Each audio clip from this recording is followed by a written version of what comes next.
Foram 13 anos de tramitação até o Supremo Tribunal Federal alcançar o entendimento definitivo pela constitucionalidade da prática de sacrifícios de animais em rituais religiosos. À unanimidade, a Corte entendeu que a lei do Estado do Rio Grande do Sul, que permite o sacrifício de animais em cultos, em ritos religiosos, é constitucional. O caso chegou à Suprema Corte por meio de recurso do Ministério Público do Rio Grande do Sul contra a decisão do Tribunal de Justiça naquele estado, que julgou constitucional a inclusão da previsão no Código Estadual de Proteção de Animais.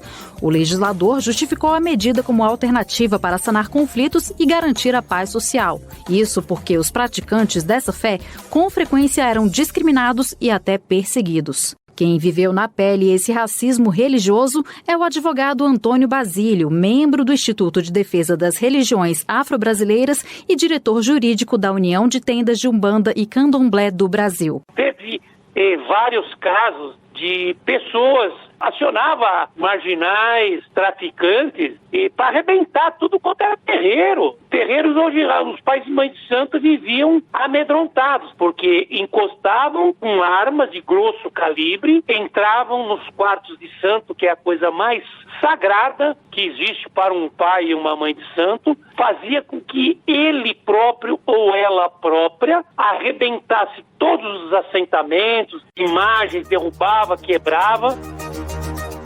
O julgamento teve início em agosto de 2018. O Ministério Público sustentou pela inconstitucionalidade da norma, pois a competência para legislar sobre a defesa da fauna seria privativa da União. O promotor de justiça, Alexandre Saltes, questionou a permissão estar restrita às religiões de matriz africana, configurando tratamento desigual, e apontou um antagonismo entre os princípios constitucionais da proteção ao livre exercício religioso e da proteção da prática de crueldades contra animais. Esse mesmo ato praticado contra animais, fora do cenário religioso ou cultural, ele seria considerado cruel? Se essa pretensa regulamentação ou autorização legal for uma exigência para a manifestação religiosa, a ausência de um registro religioso faz esse ato moralmente legítimo? O argumento foi rebatido pelo relator, o ministro Marco Aurélio. O ministro defendeu a legalidade do ato devido à falta de uma lei federal que legisle sobre o tema, mas desde que não resulte em maus tratos, e propôs dar à norma estadual a interpretação conforme a Constituição. Cumpre ao Supremo harmonizar valores constitucionais e atividades religiosas. A religião desempenha papel importante em vários aspectos da vida em comunidade, e tal centralidade foi consagrada no artigo 5º, inciso 6 da Constituição Federal. O advogado e ogã de Umbanda, Antônio Basílio, também contesta o argumento da crueldade. Ele conta que, no ritual, o animal é consagrado e, após o sacrifício, a carne é preparada em uma refeição comungada por toda a fraternidade. Mas, por incompreensão, os devotos são hostilizados. A sociedade se põe contra as religiões de matriz africana por matar uma galinha. Ninguém se opõe aos negros que são mortos nas favelas, ninguém se opõe à crueldade dos abatedores industriais. Você verificar a crueldade que esses animais são mortos, aí sim você se arrepia. Em março de 2019, a Corte fixou a tese pela constitucionalidade da Lei Gaúcha. A decisão beneficiou a todas as doutrinas que adotem o sacrifício como uma prática sagrada.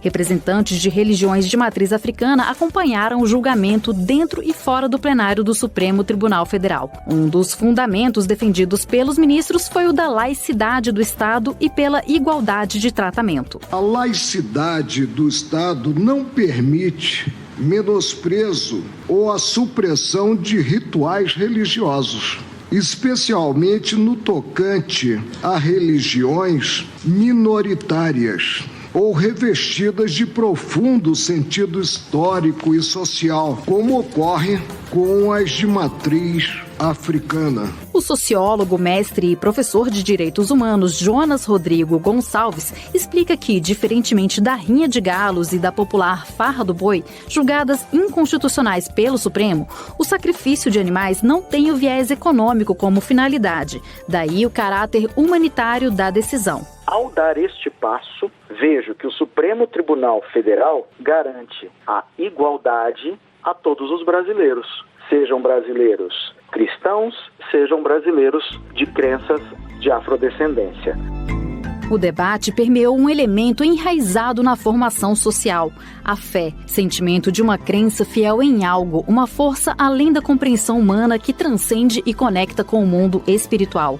Segundo o professor Jonas, cultura milenar que acompanha o homem desde os primeiros passos sobre a terra, inclusive com o emprego de sacrifícios. Que é um processo de quem acredita não fazer aquilo por maltrato ao animal, mas fazer aquilo com o objetivo de expiar um pecado, de conseguir algum benefício no mercado de trabalho ou evolução espiritual ou outras questões. Jonas explica que, com o tempo, a tendência foi de discriminar a crença de origem africana. Porque representam a minoria, porque representam a cultura do negro, a cultura e não do branco, entende? Então, tem mais questões ligadas ao processo hegemônico de se fazer a leitura desses rituais do que praticamente o processo de sacrifício de animais que está presente em quase todas as principais religiões do mundo. Rememorar esse julgamento histórico é trazer à tona a noção da amplitude e do alcance da doutrina jurídica, regendo a composição da vida praticamente em todas as formas. Rádio Justiça.